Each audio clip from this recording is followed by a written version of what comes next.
We, the gamers.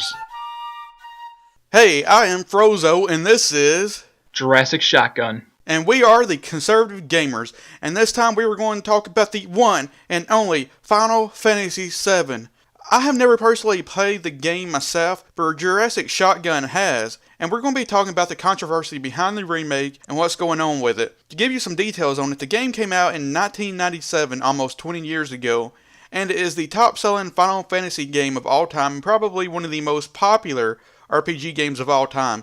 According to VG charts, on the PS1, Final Fantasy VII sold 9.72 million copies, and second place, if you want to know, is Final Fantasy X at 8.05 million copies sold. And let's have Jurassic Shotgun talk about Final Fantasy VII and why it is important. Final Fantasy VII is the most groundbreaking games of its time, and was almost like Star Wars in how important it was to the gaming landscape. It's also one of the most popular games of all time. It is a science fantasy RPG set in a high-tech diesel punk world with some fantasy elements. The game starts out with a former Special Forces member, they're called soldiers, being hired as a mercenary by an underground resistance group to help fight an oppressive corporation government that is harvesting the planet's life force as a form of energy and fuel. But this struggle erupts into something much bigger. For the reference, Soldier is a secret project of Shinra, and it's like a superhuman Special Forces kind of guy.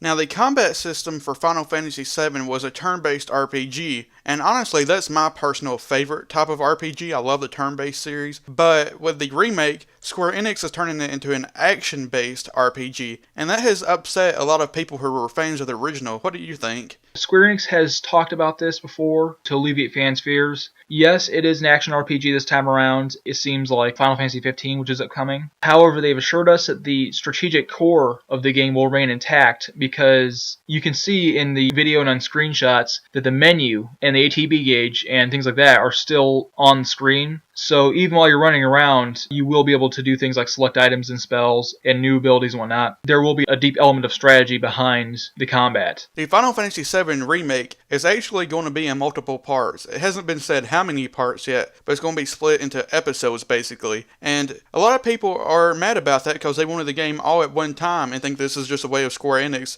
trying to get as much money as possible out of it and releasing it as early as they can. And one of the excuses they gave was that the game couldn't fit all on one disc, which that makes no sense because when the original game released, it released on multiple discs, and there shouldn't be a problem with them producing 2 or 3 discs to have the remake on. Yeah, they've spoken about that extensively as well. Yes, they said that there was not enough room on the disc, and I can understand that because that they're saying that each disc, each part, will be the size of a full-size game, like 12, 13 hours long at least. I think part of it is because, first off, they need income because they are fairly early in development, you know. They're kind of building us as they go from what I've seen. We did not expect this gameplay trailer out nearly as early as it came. We were fortunate to get that. So what they're trying to do is get the game out to people as soon as possible. They don't want to wait a whole decade for this game to come out because it will be truly massive.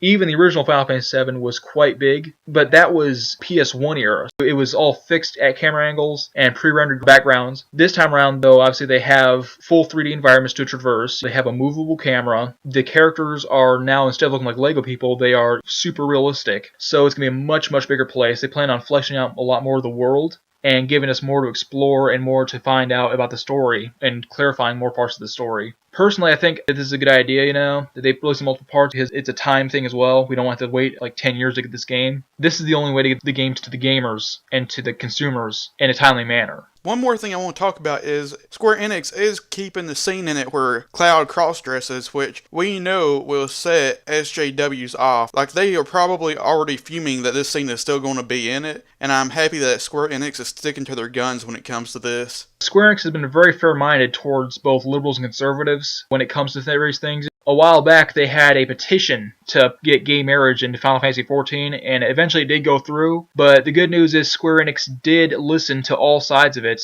even though the whole argument kind of swarmed by SJWs and by supporters of that. So that's why it went through. But I've heard there was quite a bit of pushback, so people are speaking out about this. They also refused to change the design of a character in Final Fantasy XV that had people up in an uproar. And this game is probably one of the most controversial of all Final Fantasy games, though, and it will raise a ruckus. Not just because of that, but because that one of the characters named Sid Highwind part of his character and his story, how his character develops through the story, is that he is verbally abusive towards his female housemate and partner. The reason for this is that, without going too many spoilers, she essentially ruined his life and his dream by rescuing him and saving his life. And I know that they're going to have to tone down the dialogue quite a bit in this game because they actually put a lot of curse words in the original, but there will be some domestic violence, or at least verbally, in this game because he starts out as a scumbag. So that will raise a lot of eyebrows, I think. And that's about it for our discussion on Final Fantasy VII.